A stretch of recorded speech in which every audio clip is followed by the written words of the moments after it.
Welcome back to another episode of Rock Boys Football. Mike Elko, the Texas A&M Aggies, coming off a bye. What I would say is one of the hottest teams in all of college football now head on the road to play a Mississippi State team that I'll start with this. I'll put my hand up and say I thought this team was dead in the water after the last couple of weeks. They go on the road to Georgia. True freshman quarterback Michael Van Buren puts up 307 passing yards and 3 touchdowns against that Georgia defense.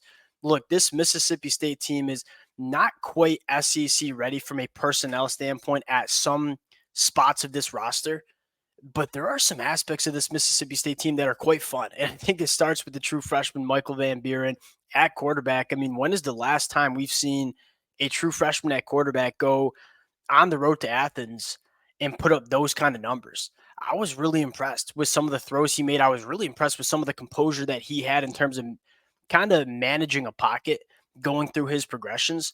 If you're a Mississippi State fan, you kind of know that we're not quite there in terms of consistently competing in the SEC. But there are aspects of this team that I think make this Mississippi State team fun towards the back half of 2024. Now you look at Texas A&M and say the version of Texas A&M that we saw against Missouri before the bye week, that's one of the most dangerous teams in all of college football. And you look at Texas A&M and how we talked about them heading into 2024. The biggest question mark that we had for Texas A&M was, does this offensive line take a step? They haven't just taken a step. That has become one of the strengths of this Texas A&M team. It's kind of what we expected under Coach Mike Elko, but the amount of improvement that you've seen from a lot of these guys were on this team in 2023. They've just gotten better as football players in 2024, and that's kind of how you sum up this Texas A&M team. People forget that in the sport of college football, there's a lot of young talent on rosters, and they can get better as weeks go on in a college football season. This Texas A&M team, from what we saw against Notre Dame, from what we saw against Missouri, it's night and day different. And I think if you're a Texas A&M fan coming off a bye, can you build off that performance? Can you continue to get better? And if that's the case, this is a team that is not only dangerous in the SEC, especially with all the question marks that we see at the top of the conference, but I would say it's dangerous as a college football playoff team as well. Fired up to get into this one. Before we do, and as always, just want to say thank you to you guys.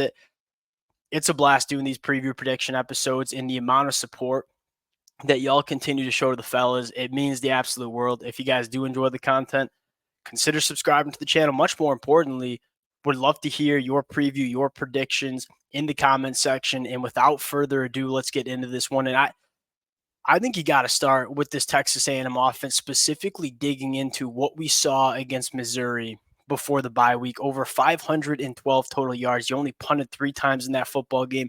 You averaged 8.8 yards per play. That is nearly a first down every time Texas A&M was snapping the football against Missouri, and it was really balanced, right? You put up 41 points, but you had 276 passing yards, 236 rushing yards, and I want to start with this rushing attack.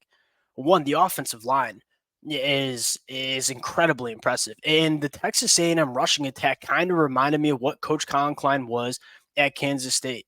Running the football in a lot of different ways, whether it's inside zone, whether it's outside zone, gap scheme, went to some pin and pull. You look at Coach Colin Klein and why we were so excited about him is the diverse ways that he can run the football, and that is what you saw for Texas A&M against Missouri. And I think that's where it starts. Like, you give Connor Wigman a good rushing attack and you give him some pass protection, he's going to be able to cook. And that's kind of what we saw from Connor Wigman against Missouri. And it wasn't necessarily the flashiest performance, but you talk about the command that he showed running this offense, the ball coming out quick, extending some plays when he needed to.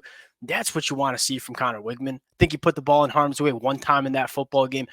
That was, at least in my opinion, and it might not reflect in the stat line, but that was the most impressive that Connor Wigman has looked during his Texas A&M career, at least from a command of the offense standpoint. I think the last thing I want to talk about is the playmakers on the outside, which I think was a massive problem early on for Texas A&M, just not creating enough separation, not really making plays for your quarterback down the field. You're seeing these wide receivers start to be difference makers. Whether that's Noah Thomas, whether that's Jade Watt, whether that's true freshman Terry Bussey. This Texas A&M team on offense specifically has seemingly improved in every single aspect of this offense from what we saw week one against Notre Dame, fast forward to what we saw against Missouri before the bye week. Now, the question is, can they continue that momentum? And I think the bigger question is, can they continue to build off that momentum? This is a team that is getting better quickly. Can they continue to get better? Now, you look at Mississippi State, this is a really good opportunity for Texas A&M to build some confidence on the offensive side of the football. You look at the numbers for Mississippi State on defense, 38.5 points per game allowed. That's 122nd. Very bad against the run, 5.5 yards per carry allowed. That's 116th. But the secondary, that's been the problem. I mean, they're giving up a 78% completion percentage. That is dead last in the country. And we kind of talked about this, right? Mississippi State doesn't quite have the SEC personnel on the defensive side of the football. They leave their defense out a lot in terms of time possession. Jeff Lebby wants to run this offense really fast. At times, they've struggled to stay on the field, which makes this defense play a ton of snaps in a football game. You know, if you're Texas A&M, you want to do what you do best, and that's run the football, keep this defense on the field for the duration of this football game, and just kind of grind them down. Because you look at Mississippi State and say, one, I think the starters on this defense don't necessarily scare you, but the depth of this roster on defense is not very good. So if you can keep them on the field for a long time, kind of get to some of that depth, that's probably the key for Texas A&M. But if you're Texas A&M, you want to see just what that offense looked like against Missouri. You want to see another performance against a weak Mississippi State defense. Now, flipping the sides, you look at Mississippi State's offense and say the run game, it's non-existent. They're averaging 3 yards per carry. That's 123rd in the country. But with Michael Van Buren at quarterback, they've been able to hit some explosive plays. You know, whether that's Kevin Coleman, whether that's the true freshman Mario Craver, who's a guy that I loved coming out of the 2024 class, a 10-7 guy in the 100-meter, can really work vertically down the field, is averaging almost 30 yards per catch. You can't give up the explosive play. If you're Texas A&M, make this team methodically move the football down the field, because they haven't really shown the propensity to do that. They can hit the explosive play, but when it comes to stringing 12 plays together, that's not really what you've seen from Mississippi State. And you look at this Texas A&M defense, and, you know, we talked about the offense really starting to improve. I would say that this defense is equally kind of ramping it up. You look against Arkansas, which all of a sudden kind of looks like an impressive win for Texas A&M. You had 3 sacks, 10 tackles for a loss. You look at the game against Missouri, 6 sacks, 8 tackles for loss. This Mississippi State offensive line is not very good. They're allowing a sack on 9.5% of quarterback dropbacks. I think Texas A&M is going to have their way with this Mississippi State offensive line. And you look at Texas A&M and what's so special about them. Why were we so high on Texas A&M heading into 2024? They can get after the passer. They can be disruptive from so many different spots on the defensive line. You start on the inside with guys like Shamar Turner, but then you look on the outside, Shamar Stewart, Nick Scott, Cassius Howell's playing really good football. There's like 7+ guys on this Texas A&M defense that are having a 12 or more % pass rush win rate. They're deep. They're super talented. I would argue that every single starter on this Texas A&M defensive line is an NFL caliber guy. And then the depth is quite impressive as well with guys like Rylan Kennedy. I look at this defensive line and say, I don't see Mississippi State blocking this unit up. That's going to be a problem when you're starting a true freshman quarterback. Then you look at the secondary. I think the biggest storyline is Will Lee. I mean, we talked when Will Lee committed to Texas A&M, we said there were some growing pains for him at Kansas State. The consistency wasn't always there. But what did we say about him? Right when he committed back in January, it might have even been December, when he committed to Texas A&M, we said this kid has All-American caliber traits written all over him. That's why Mike Elko wanted him. You're seeing that. I mean, 8 passes defended. He's faced 28 targets. He's only given up 12 receptions, a 42% completion percentage when targeted. Long, smooth athlete, physical at the line of scrimmage when he needs to be, can play the football. This kid is kind of morphing into an elite cornerback in the SEC. And we all know Mike Elko can develop cornerbacks and develop guys in the secondary. That's kind of what you've seen.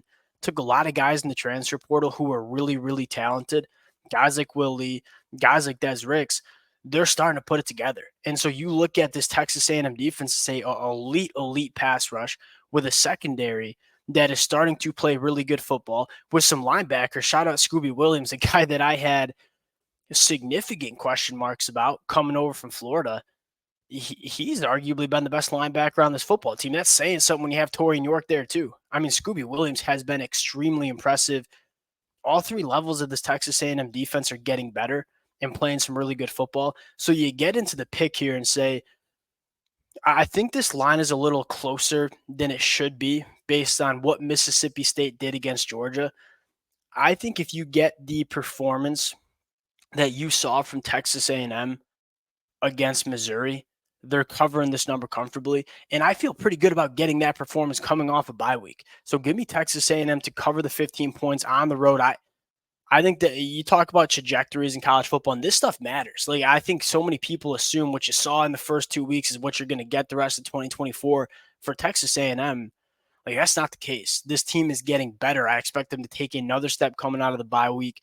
Give me Texas A&M to cover the number against Mississippi State. Appreciate you guys rocking with it. If y'all do enjoy the content, consider subscribing to the channel, and we'll talk to y'all later. Peace.